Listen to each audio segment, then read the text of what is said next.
ಸ್ನೇಹಿತರೆ, ಮೀಡಿಯಾ ಮಾಸ್ಟರ್ಸ್ಗೆ ಸ್ವಾಗತ ಸುಸ್ವಾಗತ. ಗೆಳೆಯರೆ, ಜಗತ್ತು ಅವುಗಳನ್ನು ಸ್ಯಾಟಲೈಟ್ ಹಂಟರ್ಸ್ ಅಂತ ಕರೆಯುತ್ತೆ. ಅವು ಜಗತ್ತಿನ ಅತ್ಯಂತ ವೇಗದ ಯುದ್ಧ ವಿಮಾನಗಳು ಅಂತ ಗುರುತಿಸ್ಕೊಳ್ಳುತ್ತವೆ. ಅವುಗಳ ವೇಗವನ್ನು ಸರಿಗಟ್ಟಬಲ್ಲ ಮತ್ತೊಂದು ಯುದ್ಧ ವಿಮಾನ ಸದ್ಯಕ್ಕಂತೂ ಜಗತ್ತಲ್ಲಿಲ್ಲ. ನ್ಯಾಟೋ ಆ ಯುದ್ಧ ವಿಮಾನಗಳನ್ನು ಕಂಡ್ರೆ ಹೆದರುತ್ತೆ. ಅವುಗಳನ್ನು ಬಾಂಬರ್ ಹಂಟರ್ ಅಂತಲೂ ಅವ್ಯಾಕ್ಸ್ ಕಿಲ್ಲರ್ ಅಂತಲೂ ಕರೀತಾರೆ. ಅಂಥ ಯುದ್ಧ ವಿಮಾನಗಳನ್ನ ಈಗ ಭಾರತಕ್ಕೆ ಆಫರ್ ಮಾಡಲಾಗ್ತಾ ಇದೆ. ಖರೀದಿ ಮಾಡಿ ಜಂಟಿಯಾಗಿ ತಯಾರು ಮಾಡೋಣ, ತಂತ್ರಜ್ಞಾನವನ್ನು ಬೇಕಾದರೂ ಕೊಡ್ತೀವಿ ಅಂತ ಹೇಳ್ತಾ ಇದ್ದಾರೆ. ಹಾಗಾದ್ರೆ ಯಾವುದು ಈ ಭಯಾನಕ ಯುದ್ಧ ವಿಮಾನ?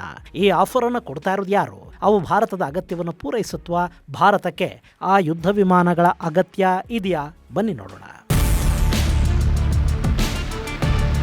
ಗೆಳೆಯರೆ, ಭಾರತದ ವಾಯುಪಡೆಗೆ ಅಗತ್ಯವಾಗಿ ಒಂದಷ್ಟು ಬಲಿಷ್ಠ ಯುದ್ಧ ವಿಮಾನಗಳು ಬೇಕು. ಜಾಗ್ವಾರ್ಗಳನ್ನು ನಿವೃತ್ತಿ ಮಾಡಬೇಕು. MiG-21 ಈಗಾಗಲೇ ಡೌನ್ ಮಾಡಲ್ಪಟ್ಟಿವೆ. ಫ್ರಾನ್ಸ್ ಭಾರತವನ್ನು ವಂಚಿಸ್ತಾ ಇದೆ. ಹೀಗಾಗಿ ರಫೇಲ್ ಒಪ್ಪಂದ ಮುಂದುವರಿಯುತ್ತಾ ಮುರಿದು ಬೀಳುತ್ತಾ ಖಚಿತವಾಗಿ ಗೊತ್ತಾಗ್ತಾ ಇಲ್ಲ. ನಮ್ಮ HAL ವೇಗ ಪಡ್ಕೊಳ್ತಾ ಇಲ್ಲ. ಅವರು ತೇಜಸ್ ಯುದ್ಧ ವಿಮಾನಗಳ ಡೆಲಿವರಿ ಡಿಲೇ ಮಾಡ್ತಾ ಇದ್ದಾರೆ. ಅಮೆರಿಕದ GE ಇಂಜಿನ್ಗಳು ಭಾರತಕ್ಕೆ ಬರೋ ತಡ ಆಗ್ತಾ ಇದೆ. ಭಾರತ ಆ ಕಂಪನಿಯ ವಿರುದ್ಧ ಕಾನೂನು ಕ್ರಮಗಳನ್ನು ಕೈಗೊಳ್ಳಬೇಕು. ಆದರೆ ನಿರ್ಭರತೆ ಅದಕ್ಕೆ ಅವಕಾಶವನ್ನು ಕೊಡ್ತಾ ಇಲ್ಲ. ಇನ್ನು ಬೇರೆ ಬೇರೆ ದೇಶಗಳು ಕೂಡ ನಮ್ಮ ಯುದ್ಧ ವಿಮಾನಗಳನ್ನು ಖರೀದಿ ಮಾಡಿ ಅಂತ ಹೇಳ್ತಾ ಇವೆ. ಆದರೆ ಅವುಗಳ ಮೇಲೆ ಭಾರತಕ್ಕೆ ನಂಬಿಕೆ ಇಲ್ಲ. ಅಲ್ಲಿ F-35, F-15 ಈಗಲ್, F-16 ಅಂತ ಯುದ್ಧ ವಿಮಾನಗಳನ್ನು ಅಮೆರಿಕ ಆಫರ್ ಮಾಡ್ತಾ ಇದೆ. ಯೂರೋಫೈಟರ್, ಸ್ಯಾಪ್ ಗ್ರಿಪನ್ ಅಂತ ಯುದ್ಧ ವಿಮಾನಗಳನ್ನು ಯುರೋಪ್ ಕೊಡೋದಾಗಿ ಹೇಳ್ತಾ ಇದೆ. ಇದರ ನಡುವೆ ರಷ್ಯಾ ಕೂಡ ತನ್ನ Su-57 ಅನ್ನು ಭಾರತಕ್ಕೆ ಆಫರ್ ಮಾಡಿತ್ತು. ಈಗ ರಷ್ಯಾ ಮತ್ತೊಂದು ಆಫರ್ ಅನ್ನು ಕೊಡ್ತಾ ಇದೆ. ಇಲ್ಲಿ ರಷ್ಯಾ ಈ ಬಾರಿ MiG-31ಗಳನ್ನು ಭಾರತಕ್ಕೆ ಕೊಡ್ತೀನಿ ಅಂತ ಹೇಳ್ತಾ ಇದೆ. ಸ್ನೇಹಿತರೆ, ಇತ್ತೀಚೆಗೆ ಈ MiG-31ಗಳು ವಿಪರೀತ ಸುದ್ದಿಯಲ್ಲಿದ್ವು. ಕ್ರಿಮಿಯಾದಲ್ಲಿ ನಿಂತಿದ್ದ MiG-31 ಮೇಲೆ ಯುಕ್ರೇನ್ ಡ್ರೋನ್ ದಾಳಿ ಮಾಡ್ತು ಅನ್ನೋ ಸುದ್ದಿ ಕೇಳಿಬಂತು. ಅಲ್ಲಿ 15 MiG-31ಗಳು ಹೋದ್ವು ಅಂತ ಯುಕ್ರೇನ್ ಹೇಳ್ಕೊಳ್ತು. ಆದರೆ ರಷ್ಯಾ ಮಾತ್ರ ಅದೇನು ಆಗಿಲ್ಲ, ನಮ್ಮ ಮಿಗ್ನ ಹೊಡೆತಕ್ಕೇನೆ ಯುಕ್ರೇನ್ನ ಯುದ್ಧ ವಿಮಾನಗಳು, ಡ್ರೋನ್ಗಳು, ಅವ್ಯಾಕ್ಸ್ಗಳು ಇವೆಲ್ಲ ಉಡೀಸಾಗಿವೆ. ನಾವು MiG-31ಗಳ ಮೂಲಕ R-37M ಮಿಸೈಲ್ಗಳನ್ನು ಬಳಸ್ತಾ ಇದ್ದೀವಿ. ಈ ಹಿಂದೆ ಕೂಡ ಯುಕ್ರೇನ್ ಮೇಲೆ ನಾವು R-37Mಗಳನ್ನು ಬಳಸಿ ದಾಳಿಗಳನ್ನು ಮಾಡಿದ್ವಿ. ಈಗಲೂ ಕೂಡ ಅದನ್ನು ಮುಂದುವರಿಸ್ತಾ ಇದ್ದೀವಿ ಅಂತ ರಷ್ಯಾ ಹೇಳ್ಕೊಳ್ತಾ ಇದೆ. ಇದೇ ಸಂದರ್ಭದಲ್ಲಿ ರಷ್ಯಾ ಭಾರತಕ್ಕೆ ಕೂಡ ಒಂದು ವಿಶೇಷ ಆಫರ್ ಅನ್ನು ಕೊಡ್ತಾ ಇದೆ. ಹೆಂಗಿದ್ರು R-37M ಮಿಸೈಲ್ಗಳನ್ನು ನೀವು ತಗೋತಾ ಇದ್ದೀರಿ, ಅದರ ಜೊತೆ ಅವುಗಳನ್ನು ಫೈರ್ ಮಾಡೋದಕ್ಕೆ ಅನುಕೂಲವಾಗೋ ಹಾಗೆ MiG-31ಗಳನ್ನು ಕೂಡ ನಿಮಗೆ ಕೊಟ್ಟು ಬಿಡ್ತೀವಿ, ಅದು ಕಡಿಮೆ ಬೆಲೆಗೆ ಅಂತ ರಷ್ಯಾ ಹೇಳಿದೆ ಅನ್ನೋ ವರದಿಗಳು ಬರ್ತಾ ಇವೆ. ಗೆಳೆಯರೆ, ಈ R-37M ಮಿಸೈಲ್ ಬಗ್ಗೆ ಇತ್ತೀಚೆಗಷ್ಟೇ ನಾನೊಂದು ವಿಡಿಯೋ ಮಾಡಿದ್ದೆ. ಆ ವಿಡಿಯೋ ಲಿಂಕ್ ಅನ್ನು ನಿಮಗೆ ಡಿಸ್ಕ್ರಿಪ್ಷನ್ ಬಾಕ್ಸ್ ಅಲ್ಲಿ ಕೊಡ್ತಾ ಇದ್ದೀನಿ, ನೀವು ಅದನ್ನು ಕೂಡ ನೋಡಬಹುದು. ಇಲ್ಲಿ ರಷ್ಯಾದ ಈ ಆಫರ್ ಮೇಲ್ನೋಟಕ್ಕೆ ತುಂಬಾ ಚೆನ್ನಾಗಿ ಕಾಣ್ತಾ ಇದೆ. ಯಾಕೆಂದ್ರೆ MiG-31 ಅನ್ನೋದು ಜಗತ್ತಲ್ಲಿರುವ ಅತ್ಯಂತ ವೇಗದ ಯುದ್ಧ ವಿಮಾನ. ಹಾಗೆ ಅದರ ಪೇಲೋಡ್ ಕೆಪಾಸಿಟಿ ಕೂಡ ಹೆಚ್ಚಾಗೇ ಇದೆ. ಇಲ್ಲಿ ಮಿಗ್ಗಳು ಹೇಗೆ ನಮಗೆ ಬಳಕೆ ಆಗತ್ವೆ ಅನ್ನೋದನ್ನ ನೋಡೋದಕ್ಕೂ ಮೊದಲು ಈ ವಿಮಾನದ ಬಗ್ಗೆ ಒಂದಷ್ಟು ಮಾಹಿತಿಯನ್ನು ನಿಮಗೆ ಕೊಟ್ಟು ಬಿಡ್ತೀನಿ. ಸ್ನೇಹಿತರೆ, MiG-31 ಅನ್ನೋದು ಸೋವಿಯತ್ ನಿರ್ಮಿತ ಅತ್ಯದ್ಭುತ ಯುದ್ಧ ವಿಮಾನ. ಇದನ್ನ ಮಿಕೋಯಾನ್ ಡಿಸೈನ್ ಬ್ಯೂರೋ ಅಭಿವೃದ್ಧಿಪಡಿಸಿದೆ. ಇದು ಸೂಪರ್ಸಾನಿಕ್ ಇಂಟರ್ಸೆಪ್ಟರ್ ವಿಮಾನ. ಈ ಯುದ್ಧ ವಿಮಾನವನ್ನ MiG-25 ಫಾಕ್ಸ್ ಬ್ಯಾಟ್ನ ಹೈಯರ್ ವರ್ಷನ್ ಅಂತ ಕರೆಯಲಾಗುತ್ತೆ. ವಿಶ್ವದ ಅತ್ಯಂತ ವೇಗದ ಆಪರೇಷನಲ್ ಕಾಂಬ್ಯಾಟ್ ಏರ್ಕ್ರಾಫ್ಟ್ಗಳ ಪೈಕಿ ಈ MiG-31 ಕೂಡ ಒಂದು. ಇದನ್ನ ನ್ಯಾಟೋ ಫಾಕ್ಸ್ ಹೌಂಡ್ ಅನ್ನೋ ಕೋಡ್ ನೇಮ್ ಅಲ್ಲಿ ಗುರುತಿಸುತ್ತೆ.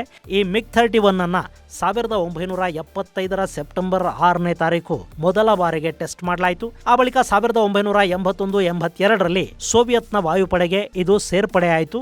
ಹಾಗೆ ಈ MiG-31 ಯುದ್ಧ ವಿಮಾನಗಳು ನ್ಯಾಟೋದ ಬಾಂಬರ್ಗಳಿಗೆ ಥ್ರೆಟ್ ಆಗಿ ಕಾಣಿಸ್ಕೊಂಡ್ವು. ಜೊತೆಗೆ ನ್ಯಾಟೋ ದೇಶಗಳ ಮೇಲಿನ ದಾಳಿಗೆ ಈ ಯುದ್ಧ ವಿಮಾನಗಳನ್ನ ಬಳಸಲಾಗುತ್ತೆ ಅನ್ನೋ ಭಯ ಹುಟ್ಟಿಸೋ ಕೆಲಸ ನಡೀತು.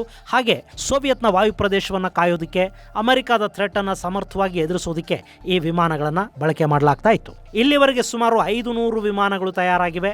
ರಷ್ಯಾದಲ್ಲಿ ಈ ಯುದ್ಧ ವಿಮಾನಗಳು ಇವತ್ತಿಗೂ ಕಾರ್ಯನಿರ್ವಹಿಸ್ತಾ ಇವೆ. ಇನ್ನು ಇದರಲ್ಲಿ 2 ಕ್ರೂ ಮೆಂಬರ್ಗಳಿಗೆ ಅವಕಾಶ ಇರುತ್ತೆ.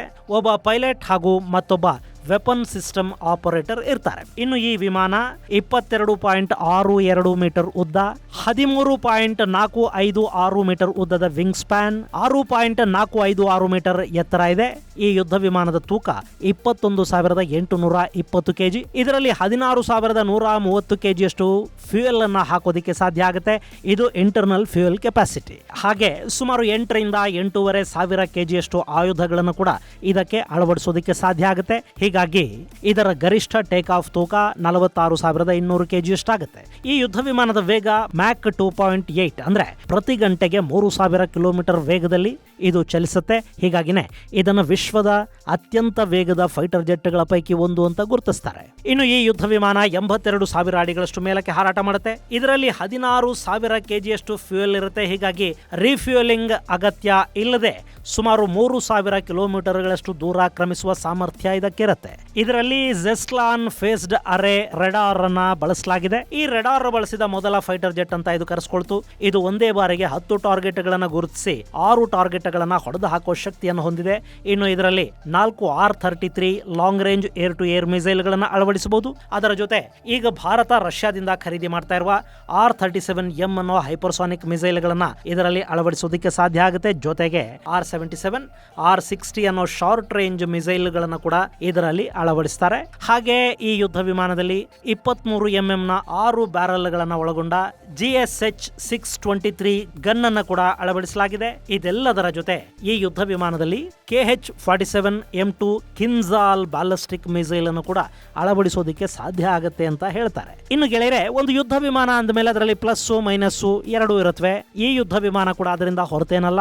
ಇದರಲ್ಲಿ ಅತ್ಯುತ್ತಮವಾದ ರಡಾರ್ ಇದೆ. ಮಲ್ಟಿ ರೋಲ್ ಸಾಮರ್ಥ್ಯವನ್ನು ಇದು ಹೊಂದಿದೆ. ಹಾಗೇನೆ ಇದು ಹೆಚ್ಚು ವೇಗವಾಗಿ ಮತ್ತು ಎತ್ತರದಲ್ಲಿ ಕೂಡ ಹಾರುತ್ತೆ. ಹೆಚ್ಚು ರೇಂಜ್ ಅನ್ನ ಇದು ಹೊಂದಿದೆ. ಮಲ್ಟಿ ಟಾರ್ಗೆಟ್ ಎಂಗೇಜ್ಮೆಂಟ್ ಇದು ಉತ್ತಮವಾಗಿ ಬಳಕೆ ಆಗುತ್ತೆ. ಇದರ ಜೊತೆ ಹೈಪರ್ಸಾನಿಕ್ ಮಿಸೈಲ್ಗಳನ್ನು ಕ್ಯಾರಿ ಮಾಡೋ ಸಾಮರ್ಥ್ಯವನ್ನು ಕೂಡ ಇದು ಹೊಂದಿದೆ. ಇದು ಅತ್ಯುತ್ತಮ ಯುದ್ಧ ವಿಮಾನವಾಗಿ ಕಾಣುತ್ತೆ ನಿಜ, ಆದರೆ ಇದರಲ್ಲಿ ಒಂದಷ್ಟು ನ್ಯೂನತೆಗಳು ಕೂಡ ಇವೆ. ಈ ಯುದ್ಧ ವಿಮಾನವನ್ನ ಇಂಟರ್ಸೆಪ್ಟರ್ ಆಗಿ ಡಿಸೈನ್ ಮಾಡಿರೋದ್ರಿಂದ ಮ್ಯಾನ್ಯೂರಬಿಲಿಟಿ ತುಂಬಾ ಕಡಿಮೆ ಇರುತ್ತೆ. ದೊಡ್ಡ ವಿಮಾನ ಮತ್ತು ವೇಗವನ್ನ ಹೆಚ್ಚು ಮಾಡಿರೋದ್ರಿಂದ ಇದರಲ್ಲಿ ಫ್ಯೂಯಲ್ ಕನ್ಸಂಪ್ಷನ್ ಹೆಚ್ಚು. ಅಲ್ಲದೆ ದೊಡ್ಡ ವಿಮಾನ ಆಗಿರೋ ಕಾರಣ ಇದರಲ್ಲಿ ಸ್ಟೆಲ್ತ್ ಸಾಮರ್ಥ್ಯ ಕಡಿಮೆ ಇರುತ್ತೆ. ಹೀಗಾಗಿ ಈ ಯುದ್ಧ ವಿಮಾನದ ಬಗ್ಗೆ ಭಾರತ ಹೆಚ್ಚು ತಲೆ ಕೆಡಿಸ್ಕೊಳ್ಳೋದಿಕ್ಕೆ ಹೋಗಿರಲಿಲ್ಲ. ಆದರೂ ಈ ಯುದ್ಧ ವಿಮಾನ ಭಾರತಕ್ಕೆ ಸಾಕಷ್ಟು ರೀತಿಯಲ್ಲಿ ಉಪಯೋಗ ಆಗತ್ತೆ ಅಂತಲೇ ರಕ್ಷಣಾ ತಜ್ಞರು ಹೇಳ್ತಾ ಇದ್ದಾರೆ. ಗೆಳೆಯರೆ, ಇಲ್ಲಿ ಮಿಗ್ಗುಗಳು ಕಡಿಮೆ ಬೆಲೆಗೆ ಸಿಗುತ್ತವೆ ಅನ್ನೋದು ಒಂದಾದರೆ, ನಮಗೆ ಸ್ಟೆಲ್ತ್ ಅನ್ನೋದು ಬೇಕಾ ಬೇಡವಾ ಅನ್ನೋದು ಕೂಡ ಇಲ್ಲಿ ಮುಖ್ಯ ಆಗುತ್ತೆ. ಈಗ ಆಪರೇಷನ್ ಸಿಂಧೂರ್ ಸಮಯದಲ್ಲಿ ಶತ್ರುಗಳ ಗಡಿ ದಾಟಿ ನಮ್ಮ ಯುದ್ಧ ವಿಮಾನಗಳೇನು ಹೋಗಿರಲಿಲ್ಲ. ಈಗ ಅದರ ಅಗತ್ಯ ಕೂಡ ಇಲ್ಲ. ಬದಲಾಗಿ ನಮ್ಮ ವಾಯು ಪ್ರದೇಶದಲ್ಲಿ ಯುದ್ಧ ವಿಮಾನಗಳನ್ನು ಹಾರಿಸಿ ಶತ್ರುಗಳ ವಿರುದ್ಧ ಏರ್ ಟು ಸರ್ಫೇಸ್ ಮಿಸೈಲ್ಗಳನ್ನು ವಾಯುಪಡೆ ಮೊನ್ನೆ ಫೈರ್ ಮಾಡ್ತು. ಅದರಲ್ಲೂ ಬ್ರಹ್ಮೋಸ್ಗಳನ್ನು ಎಲ್ಲಿಗೆ ಬೇಕೋ ಅಲ್ಲಿಗೆ ಅಕ್ಯುರೇಟ್ ಆಗಿ ಹೊಡೆಯೋದಕ್ಕೆ ಸಾಧ್ಯ ಆಗುತ್ತೆ. ಹೀಗಾಗಿ ಭಾರತ ಗಡಿ ದಾಟಿ ಹೋಗಬೇಕು ಅಗತ್ಯ ಬೀಳಿಲ್ಲ. ಸೊ R-37M ಮಿಸೈಲ್ಗಳು ಕೂಡ long range air to air ಮಿಸೈಲ್ಗಳಾಗಿವೆ. ಇವುಗಳನ್ನ ಬಳಸಿ ಶತ್ರು ದೇಶದ ಅವಾಕ್ಸ್ ಗಳನ್ನ ಸುಲಭವಾಗಿ ಹೊಡೆದು ಹಾಕಬಹುದು. ಆದರೆ ಅವುಗಳನ್ನು ನಮ್ಮ ಯುದ್ಧ ವಿಮಾನಗಳಿಗೆ ಅಳವಡಿಸಿಕೊಳ್ಳೋದಕ್ಕೆ ಸಮಯ ಹಿಡಿಯುತ್ತೆ. ಇನ್ನು ಈ MiG-31ಗಳಿಗೆ ಇದನ್ನ ಈಸಿಯಾಗಿ ಅಳವಡಿಸಬಹುದು. ಹಾಗೆ ಅವುಗಳ ಆಪರೇಷನ್ ಕೂಡ ಸುಲಭ ಆಗುತ್ತೆ. ಜೊತೆಗೆ ಯುದ್ಧ ವಿಮಾನದ ವೇಗ ಹೆಚ್ಚಿದ್ರೆ ಸಹಜವಾಗಿ ಮಿಸೈಲ್ನ ವೇಗ ಕೂಡ ಮತ್ತಷ್ಟು ಹೆಚ್ಚಾಗುತ್ತೆ. ಸೊ ಇಲ್ಲಿ ಯುದ್ಧ ವಿಮಾನಗಳು ಶತ್ರುಗಳ ವಾಯುಗಡಿಯನ್ನ ದಾಟೋದೇ ಇಲ್ಲ ಅನ್ನುವಂತಹ ಸಂದರ್ಭದಲ್ಲಿ ಅವು ಶತ್ರು ದೇಶದ ರಡಾರ್ಗೆ ಸಿಗಬೇಕಾದ ಪ್ರಮೇಯ ಇರೋದಿಲ್ಲ. ಇನ್ನು ಈ ಯುದ್ಧ ವಿಮಾನಗಳ ಸೀಲಿಂಗ್ 82,000 ಅಡಿಗಳಷ್ಟಿರೋದ್ರಿಂದ ಕೂಡ ಅದು ಶತ್ರುಗಳ ಮೇಲೆ ದಾಳಿ ಮಾಡೋದಕ್ಕೆ ಸುಲಭವಾಗಿ ಸಾಧ್ಯ ಆಗುತ್ತೆ. ಸೊ ಕಡಿಮೆ ಬೆಲೆಗೆ ಸಿಕ್ಕಿದ್ರೆ ಇವುಗಳನ್ನೊಂದಷ್ಟನ್ನ ಖರೀದಿ ಮಾಡಬಹುದು ಅಂತ ಹೇಳಲಾಗ್ತಾ ಇದೆ. ಆದ್ರೆ ಭಾರತ ಈ ಬಾರಿ 5ನೇ ತಲೆಮಾರಿನ ಯುದ್ಧ ವಿಮಾನಗಳ ಕಡೆಗೆ ಹೋಗಬಹುದು ಅನ್ನೋ ಲೆಕ್ಕಾಚಾರಗಳಿವೆ. ಅದರಲ್ಲೂ Su-57ಗಳನ್ನ ಖರೀದಿಸುವ ಸಾಧ್ಯತೆ ದಟ್ಟವಾಗಿದೆ. ರಷ್ಯಾ ಇಲ್ಲಿ ಟೆಕ್ನಾಲಜಿ ಟ್ರಾನ್ಸ್ಫರ್ ಅನ್ನ ಮಾಡೋದಕ್ಕೆ ಒಪ್ಪುತ್ತಾ ಇದೆ. ನಮ್ಮ ವೆಪನ್ಗಳ ಇಂಟಿಗ್ರೇಷನ್ ಮಾಡ್ಕೊಳ್ಳೋದಕ್ಕೆ ಕೂಡ ಅದರಿಂದ ಸಾಧ್ಯ ಆಗುತ್ತೆ. ಏವಿಯಾನಿಕ್ಸ್ ಅನ್ನ ಚೇಂಜ್ ಮಾಡಬಹುದು. ನಮಗೆ ಬೇಕಾದ ಹಾಗೆ ಒಂದಷ್ಟು ಬದಲಾವಣೆಗಳನ್ನ ಕೂಡ ಅದರಲ್ಲಿ ಮಾಡ್ಕೋಬಹುದು. ಹೀಗಾಗಿ ಫ್ರಾನ್ಸ್ ಜೊತೆ ಕ್ಯಾನ್ಸಲ್ ಆಗಬಹುದಾದ ಡೀಲ್ ರಷ್ಯಾದ ಪಾಲಿಗೆ ಸಿಗೋ ಸಾಧ್ಯತೆಗಳು ದಟ್ಟವಾಗಿ ಕಾಣ್ತಾ ಇವೆ. ಇಲ್ಲಿ Su-57 ಅನ್ನೋದು ಸ್ಟೆಲ್ತ್ ಅಂತ ಹೇಳ್ತಾ ಇದ್ದಾರೆ. ಜೊತೆಗೆ ಟ್ವಿನ್ ಎಂಜಿನ್ ಯುದ್ಧ ವಿಮಾನ ಆಗಿರೋದು ಭಾರತಕ್ಕೆ ಪ್ಲಸ್ ಆಗುತ್ತೆ. ಹಾಗೆ ರಫೇಲ್ಗೆ ಕಂಪೇರ್ ಮಾಡಿಕೊಂಡ್ರೆ Su-57ಗಳ ಬೆಲೆ ಕೂಡ ಕಡಿಮೆ.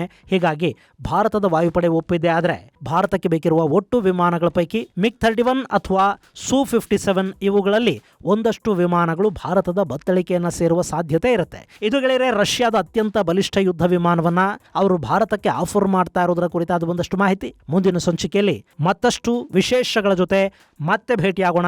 ಅಲ್ಲಿವರೆಗೆ ಜೈ ಹಿಂದ್, ಜೈ ಕರ್ನಾಟಕ.